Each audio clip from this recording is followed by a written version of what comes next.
Hola a todos, en este video vamos a hablar sobre el render y primero vamos a trabajar con un archivo que no es el que estamos viendo, sino que vamos a ir a las opciones y vamos a abrir un archivo de muestra de Revit, de los archivos por defecto. Vamos a escoger el Revit Sample Project, que es básico, ¿ya? Es el clásico archivo de muestra que trae Revit, es dedicado a la arquitectura. Y lo que primero vamos a ver es una lámina, ya que ya podemos ver que está cargada con una cierta cantidad de renders o de fotografías, ya, y vamos a entender un poco cómo funciona el render dentro de Revit, que podemos ver que aquí están guardados estas imágenes y que también tenemos las vistas que generan estas imágenes. O sea, que no son lo mismo. Vemos que aquí tienen los mismos nombres, pero este es una imagen estática, producto de la renderización. Tiene los materiales, digamos, con otra visibilidad. Y esta es la vista del modelo donde podemos seguir seleccionando objetos, podemos cambiar su apariencia, podemos apagar o prender las sombras. Vamos ahí a cambiar la apariencia. Entonces esta es la vista, donde la podemos seguir trabajando como mencioné. Y la otra son las renderizaciones, ya que son imágenes fijas que ya fueron producto de un proceso de renderización. Bueno, aquí vemos que cada uno de los materiales tiene asignado una cierta propiedad y debe cumplir, digamos, tiene asignado un material y debe cumplir, digamos, unas propiedades ya sean físicas o de textura, que eso se va a ver representado, digamos, en el render. Pero primero tenemos que entender que Revit no es un programa orientado a la generación de imágenes fotorrealistas.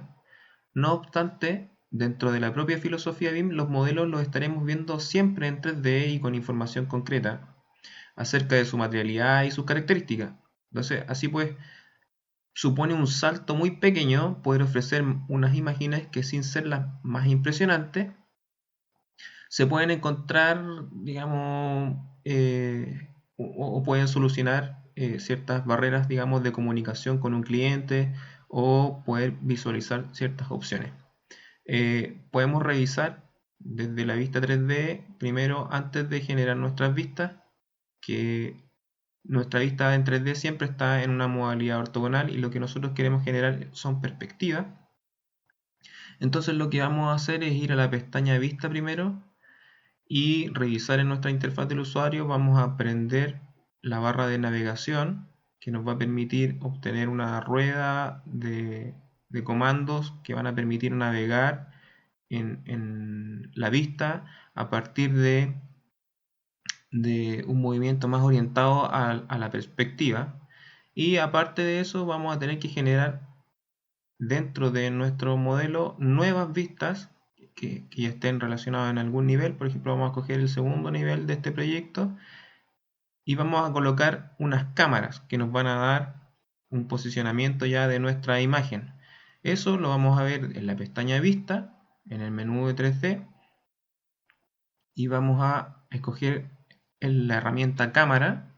Y como vemos acá, lo que necesitamos es posicionar una cámara y dirigirla hacia donde la queremos ver, digamos, y en función de eso va a tener un rango, una profundidad de campo y etcétera, de cualidades propias de una cámara. ¿Ya? Entonces ahí nos tenemos que fijar en que esté en perspectiva la vista y si queremos algún desfase en relación a la colocación. Ya vamos a apuntar la dirección del proyecto y esto sería lo que obtenemos una vista en perspectiva tridimensional del proyecto que tiene un margen, que tiene unos puntos de control que podemos también ajustar en esta propiedad de tamaño. Y este tamaño de región de recorte lo podemos modificar en función del tamaño que va a tener la imagen al momento de imprimir. Por ejemplo, podemos colocar un tamaño similar a una hoja carta. Ya eso también más adelante nos va a entregar una cierta cantidad de resolución. Entonces aquí, al aceptar esto, es lo que realmente podemos ver en la imagen en un tamaño carta. ¿Ya? Entonces, teniendo claro esta primera parte, vamos a revisar, por ejemplo, aquí la altura del ojo, ya que sería de dónde estamos posicionados y hacia dónde estamos mirando. Y tenemos también la altura, de destino, que es hacia dónde estamos mirando, y eso es como las dos, digamos, líneas o la línea de profundidad que tiene la cámara, o sea, es como el tiro de cámara, por decirlo así. Entonces, si cambiamos, por ejemplo, la altura de destino, vamos a obtener imágenes con las verticales inclinadas hacia un lado o hacia el otro, dependiendo de si es mayor que la altura del ojo o menor que la altura del ojo. Entonces ahí vamos a perder, digamos, una propiedad en las verticales. Entonces eso hay que controlar. El ideal es que sean ambos valores iguales, ¿ya? En este caso, al posicionarnos en este nivel, nos tiró este valor de 4750. Vamos a revisarlo en una sección. Esta no nos sirve. Vamos a buscar otra.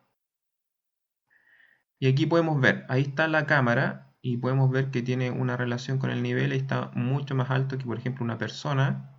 Entonces podríamos verificar la altura de esto en función de los niveles. Aquí hay un nivel, tenemos 2700 milímetros en este caso. Y vamos a probar a ver con esa altura. Sería igual a 2700 más la altura de una persona, 1,80 m, digamos. Y tenemos ese valor, lo vamos a copiar ahora. Se sigue viendo un poco alto. Es porque el nivel que tenemos está colocado un poquito más arriba que el nivel de piso aquí. Entonces vamos a ajustarlo unos centímetros menos.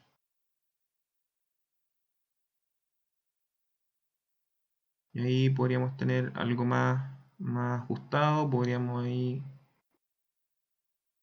ser más rigurosos. Y ahí nos va a quedar un poco más acertado a la altura del ojo y poder decir que la vista que vamos a tener ahora la vamos a ir a revisar en nuestra vista 3D1, y esta sí ahora tiene una visión un poquito más real del horizonte de la cámara en función de dónde estamos parados. Eso es como una configuración básica. Como mencioné antes, tenemos la configuración de renderización, que esto va asociado, digamos, a la calidad del render, que lo vamos a ver más adelante. Tenemos la configuración del sol, si queremos sol exterior, o si vamos a sacar una imagen exterior o interior, o si queremos solo sol o luces artificiales, la cantidad de nubes. En función de eso, primero tenemos que configurar el sol desde la barra de abajo. Presionamos configuración del sol, y como queremos hacer una imagen estática, es recomendable poner aquí estático. Buscar una ubicación en el mapa. Podemos pinchar aquí y buscar, digamos, exactamente el lugar, o seleccionar aquí desde una lista de ciudades por defecto una ciudad que se acerque o esté muy cercana, digamos, a nuestra ubicación actual. En este caso, para Chile solo aplica Santiago. Vamos a buscarlo por aquí. Aquí, aquí está. Entonces también pueden colocar aquí una latitud y una longitud más cercana. Pueden escoger una fecha. El ideal es que escojan las que están configuradas con los solsticios o con los equinoccios para ver los puntos límites de luz. Esto de plano de suelo quiere decir que en función de un nivel puede establecer una una línea de sombra, vamos a prender la sombra aquí. Entonces, en función de un nivel puede establecer hasta dónde llega la sombra. Entonces, en una perspectiva siempre tiene que estar ese ticket apagado, ya, porque si no va a generar un problema en función de la sombra. Entonces ese ticket siempre tiene que estar apagado cuando estamos hablando de perspectiva. Aquí entonces tenemos el solsticio de verano, el solsticio de invierno. ¿Ya? Y ahí vamos a buscar una buena posición.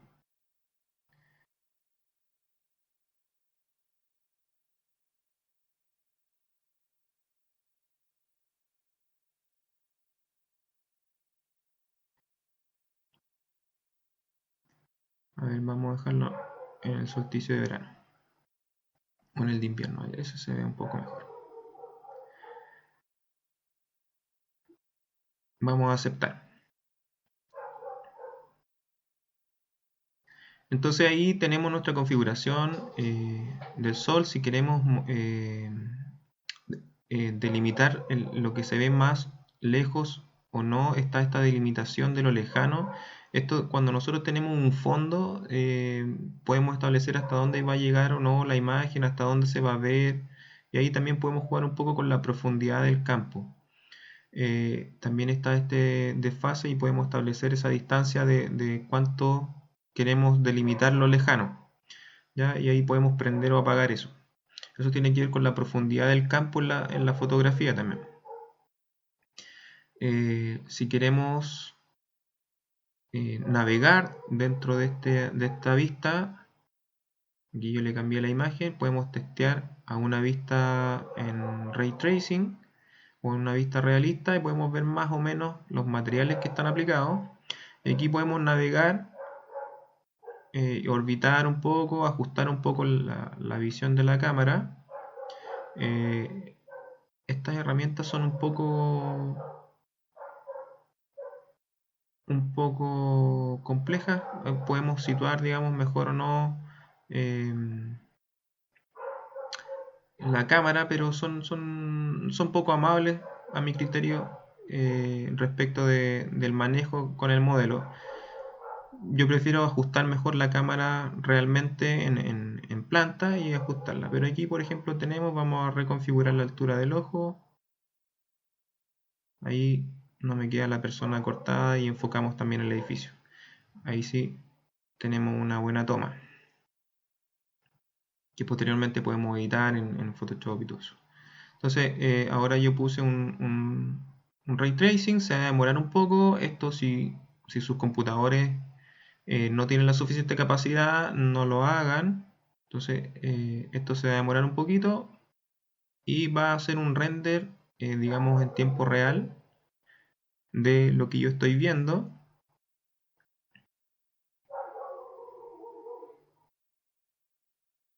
Eso sería como esquemáticamente y muy aborrador lo que podría salir en una imagen. Eso me permite estudiar un poco lo que quiero y, por ejemplo, cambiar o no los materiales antes de pasarme al render. Entonces aquí en la pestaña vista está la herramienta renderizar, o también pueden presionar el comando RR, ¿ya? Y tenemos este cuadro, el cual se divide primero digamos, en este botón de región, que yo puedo seleccionar una región de la imagen y renderizarla en función de una calidad y poder testear. Las calidades vienen predefinidas, ya. Vamos adelante un poquito más detallar. Después tenemos una configuración de si la imagen la vamos a mirar solamente en una pantalla o si la vamos a imprimir y qué grado de definición o calidad vamos a establecer para esa imagen en función de puntos por pulgada. Y después tenemos el tamaño en función del tamaño que establecimos en el recorte. Aquí tenemos los píxeles. Y luego tenemos el mismo esquema de iluminación, si queremos sol o no. Después, qué tipo de configuración del sol. Lo mismo que establecimos antes. Cuántas nubes, o si queremos que esté soleado, también lo podemos establecer. O si queremos una imagen transparente. Y después tenemos una configuración de imagen, Esto lo podemos establecer antes o después de ver el render, entonces podemos editar una pre-edición antes de pasar a una postproducción, podemos también editar algunos aspectos. Tenemos en este caso los valores de exposición, que viene a ser la iluminación general de la escena, o sea, un valor alrededor de 9 es para que una escena interior diurna y un valor de 14 más o menos es para una escena exterior. Estos valores son orientativos. Si tenemos un interior acristalado, el valor de exposición correcto será casi como el de una escena exterior. Entonces ahí ustedes pueden configurar y jugar un poco con la imagen. Después tenemos los resaltes, que son todos los toques de luz, digamos en versión antigua. Eh, Dice solamente afecta a las partes muy iluminadas. O sea, esto eh, se puede oscurecer para intentar, digamos, oscurecer, digamos, esas partes que están muy iluminadas o quemadas en la imagen. Después tenemos las sombras, que son para poder aclarar o oscurecer las zonas que están más en penumbra. Tenemos los puntos blancos, que son los balances de blancos, y determinan la calidad o la frialdad de la imagen. Entonces, entre el 6500 más o menos un punto neutro, y menos de 4500 sería como muy frío, y más de 8000 sería muy cálido. Entonces ahí tienen que jugar en función del recinto y de la iluminación que ustedes están buscando, en función de los valores. Después tenemos la saturación, que es la cantidad de color en la escena. Entonces normalmente se consiguen resultados creíbles por un valor un poquito debajo del 1. Entonces ahí también tienen que jugar con el color y ver si, digamos, su imagen es acorde. ¿Ya? Eso es como una preedición antes de pasar al render, digamos, a aplicarlo al render. También lo pueden hacer con la imagen ya lista, y también es recomendable hacerlo con la imagen ya lista. La pueden editar antes de pasar al Photoshop, por ejemplo. Luego, bueno, vamos a entender un poquito esto de las calidades. Tenemos la calidad borrador, media, alta y óptima. En función de esas calidades, el motor de render de Revit va haciendo unas pasadas que uno le llama. Entonces, sí, para revisar eso vamos a irnos a la configuración y entender un poquito que cada una de estas tiene ciertas pasadas, 5, 10, 20, en función de qué tan óptimo es la imagen. Entonces, si queremos personalizarla, podemos decir que haga, digamos, el mayor esfuerzo, y en vez de configurar unas pasadas, podemos, por ejemplo, decirle que esté renderizando un X tiempo, o configurar más de 10 pasadas. Ya sería en función de una imagen óptima, o incluso le podemos decir que esté renderizando eternamente hasta que el resultado que veamos sea algo que nos guste, algo que esté, digamos, hasta que sea satisfactorio. Entonces, ahí podemos configurar la imagen. Yo la voy a configurar en borrador por una pantalla, o sea, va a ser un render muy, muy rápido y de una imagen de una calidad muy mala, pero nos va a servir para visualizar eh, lo que estamos configurando, ya sea la luz del sol, los tipos de materiales, el fondo. Entonces ya podemos ver algunos aprontes y poder configurar eso, poder decir, ah, mira, este material no funciona y quiero otro, y tengo que configurar X cosa, o por ejemplo no quiero ver el cielo y lo puedo configurar con una manera transparente, etcétera. Entonces después tenemos las opciones para guardar. Podemos guardarlo. Bueno, recuerden que previamente tienen que configurar los ajustes, pero tenemos en modo de guardar, tenemos la opción de guardar aquí en el proyecto, que sería lo que vimos al comienzo, que guarda las imágenes dentro de nuestro navegador de proyectos. Y tenemos la opción de exportar, que aquí podríamos pasar la imagen a exportar para Photoshop. Tenemos 4 formatos. El primero, que es BMP, de mapa de bits, digamos, es un archivo muy pesado, no lo recomiendo. Después tenemos JPG, que si bien es el más usado, es de muy mala calidad y comprime mucho la imagen. Después tenemos el PNG, que sería un buen formato porque es liviano, pero no pierde tanta calidad y yo lo recomiendo. En general ocupen ese, el PNG. Y después tenemos el archivo TIFF que comprime muy poquito, es una imagen de gran calidad, pero que tiene poca compatibilidad con los visores comunes y corrientes, digamos por defecto de los computadores. Entonces, si quieren traspasar una imagen a un cliente, un archivo TIFF va a ser algo que quizás no sea muy compatible con lo que ocupa cualquier usuario. Entonces, eh, es recomendable solo si se está compartiendo una imagen entre gente que se maneja. Bueno, yo voy a guardar aquí en el proyecto y esto va a pasar a ser aquí una imagen que yo puedo, por ejemplo, utilizar ahora en una lámina. La voy a ir a ver. Entonces, esto va a ser una imagen. Se puede colocar en una lámina y también después la puedo imprimir como una imagen sola, etcétera. Entonces, aquí tenemos la configuración de lo que es imagen. Recuerden que están las dos, las vistas y los renders. Vimos esta configuración que es muy básica. Recuerden que tienen que establecer este tamaño previamente de cómo quieren establecer el render para que conozcan, digamos, la calidad, digamos, con la que se va a obtener.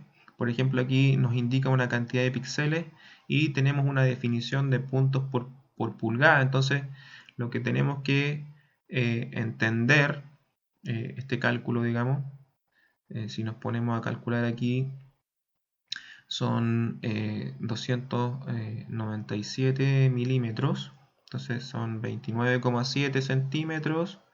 Si transformamos eso a pulgadas, tenemos 11 y fracción. Eso lo podemos multiplicar por los puntos por pulgada, que en este caso son 150, y tenemos ahí el valor, la resolución 1754. Entonces esa va a ser la resolución de la imagen, ¿ya? Y ¿de qué me sirve saber eso? Más o menos poder estimar el tamaño correcto de la imagen y entender que a partir más o menos de los 1600 o 2000 píxeles es una imagen de un tamaño aceptable y calidad aceptable, y entender que esa es una buena exportación de imagen, pero sobre eso ya se transforma en una imagen muy pesada que, que no tiene objetivo renderizar, digamos, si es que no fuera, digamos, el objetivo real. Por ejemplo, si tienen un tamaño carta, son demasiados píxeles y no tiene sentido gastar tanto tiempo y hacer trabajar el computador innecesariamente. O si bajo eso es una imagen de baja calidad que no tiene un buen resultado al momento de imprimirse. Entonces ahí tienen que manejar un buen promedio de píxeles para que su imagen tenga un buen resultado, pero también sacarle provecho al computador y no hacerlo trabajar innecesariamente. Recuerden, y como para cerrar este video, que, que Revit no es un programa orientado a la visualización de imágenes fotorrealistas, digamos. Em, pero sí es algo que dentro de la metodología BIM y de la filosofía BIM vamos a usar porque nosotros ya viene por defecto esto que le asignemos materiales, asignemos características. Entonces es parte también de la metodología el hecho de incorporar al render. También vamos a ver más adelante en un segundo video de render un poquito más avanzado cómo vincular nuestro modelo de Revit con otros software externos, ya sea con plugins o exportando un archivo eh, para, digamos, utilizarlo en un software que sí esté dedicado a esa función. Entonces, claro que el render es parte de la metodología BIM, en el sentido de que tenemos que seguir manejando los modelos, tenemos que mostrarlos y darlos a conocer y seguir entendiendo esto desde el punto de vista del render. Ya, este ha sido el video número 1 una introducción a nivel cero de lo que es el render. Nos vemos en el siguiente video.